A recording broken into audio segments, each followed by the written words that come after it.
Hi, I'm just going to do a real quick video, like kind of a checklist that you can go through before sending out your Tell Me a Story blocks to make sure that they're going to make the person you're sending them to happy.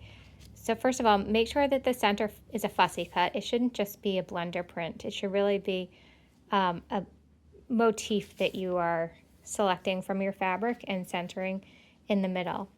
And it should also be placed so that when you take your block and place it towards you with the letters facing the correct direction, flipping it over, that image should be straight. It shouldn't be on point like this. It shouldn't be, the cat shouldn't be this way.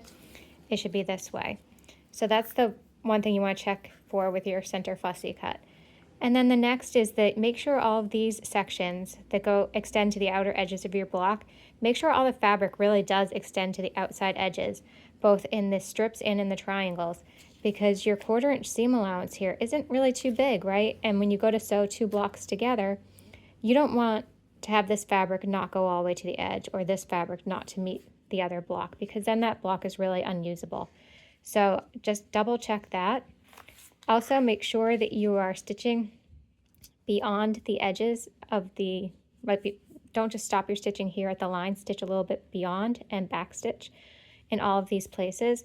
Also stitch into the seam allowance and back stitch. That will be really helpful, especially because these blocks get mailed, they get handled, they get moved around the design wall before they're sewn together, and you don't want those stitches loosening up or coming apart. Also, you want to be sure that you're trimming back every time you add a new piece.